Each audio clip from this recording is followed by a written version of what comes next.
dulu. Apa yang dilakukan kemarin-kemarin tidak ada pernah konsolidasi pada para tokoh-tokoh agama di Bendaya Uno. Apa yang mau dibuat ini? Sayangnya, apa yang kita harapkan kemarin-kemarin mereka tidak konsolidasi. Kami tidak akan melakukan aksi bila mereka melakukan konsolidasi sebenarnya kemarin. Untuk menolak Pak Wahabi di Mamban untuk dimaklumi bahwa masjid terlangsung timpa Masjid Wahabi dan kita di sana hanya 1 jam. Setelah dari masjid berusaha dengan kantor desa untuk menuntut kepala desa membuat pernyataan untuk melarang pembangunan dan juga segala aktivitas as-sunnah di wilayah Mambendaya. 1 jam kita akan berada di kantor desa dan berakhir aksi jam 11.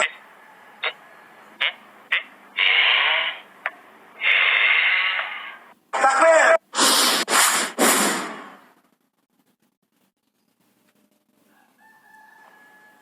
Sungguh buruk apa yang Anda tudingkan kepada para pendakwah sunnah, bahwa mereka ingin memecah belah barisan umat Islam.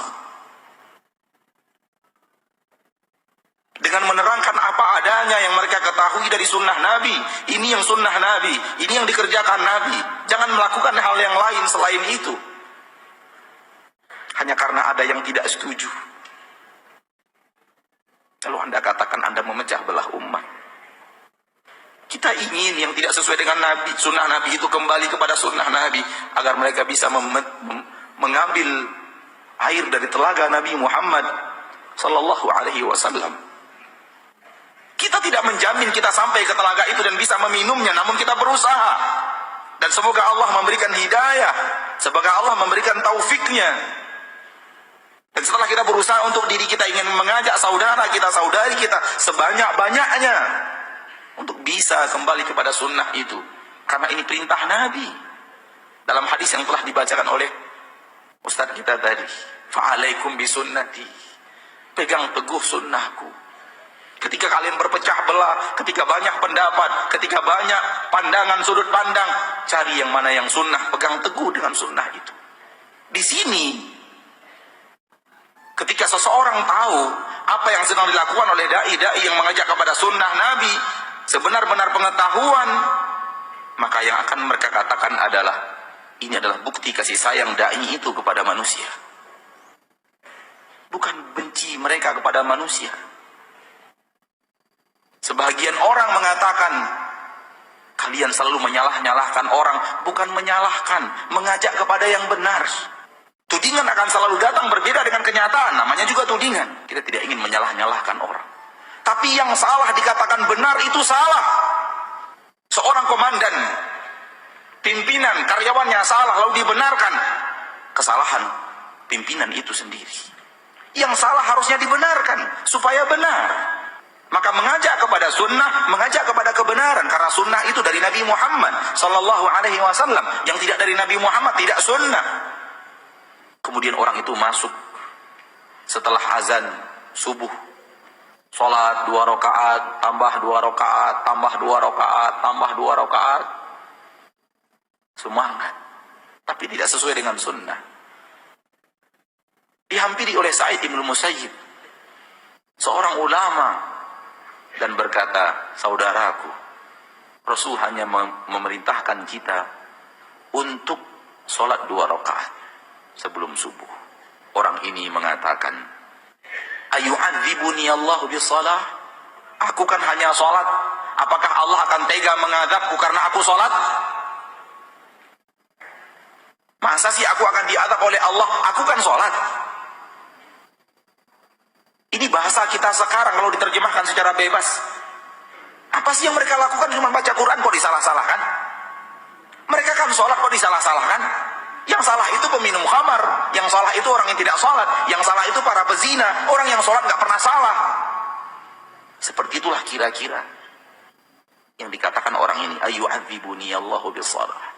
Apakah Allah akan mengadab saya karena saya sholat? Namun dia lupa, dia bicara dengan seorang ahli ilmu. Dia berbicara dengan seorang ulama.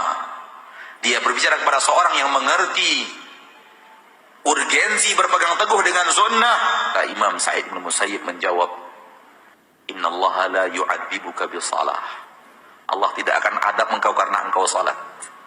Walakin yu'adzibuka bimukhalafati sunnah.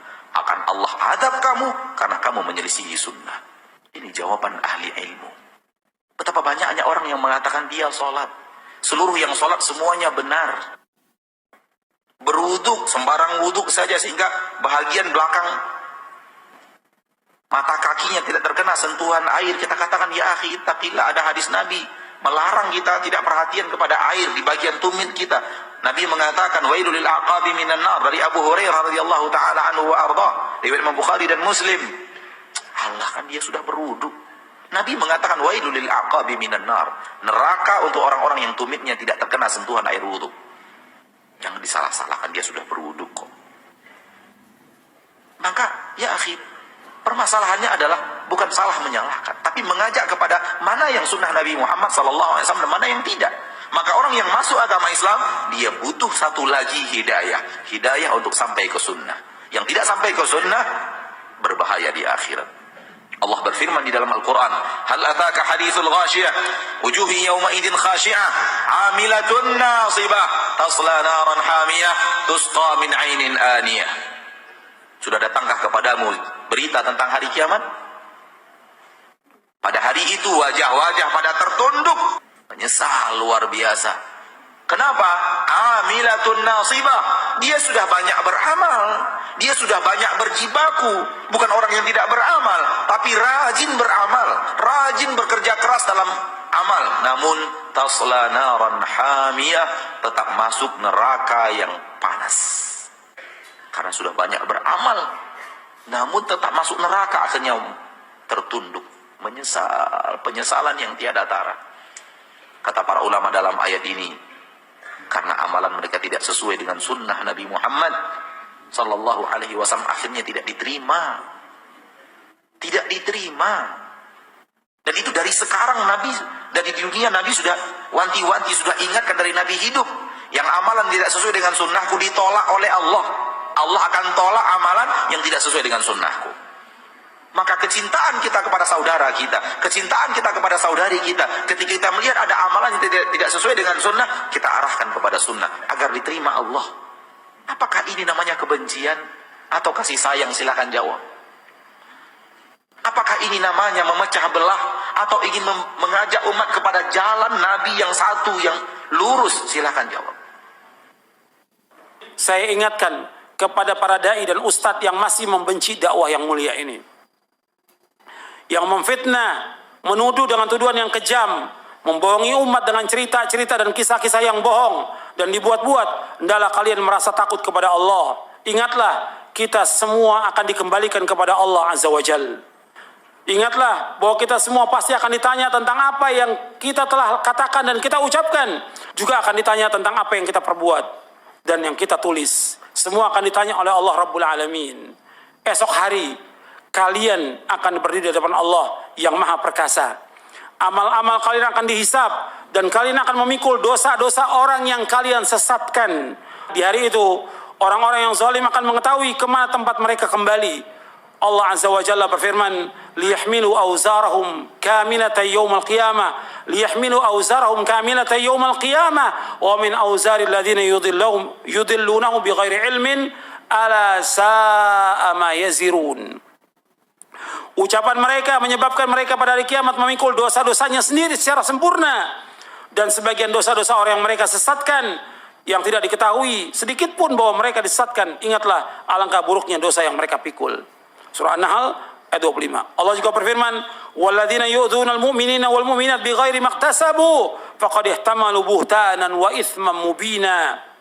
Dan orang-orang yang menyakiti orang-orang mukmin, laki-laki dan perempuan, tanpa ada kesalahan yang mereka perbuat, maka sungguh mereka telah memikul kebohongan dan dosa yang nyata.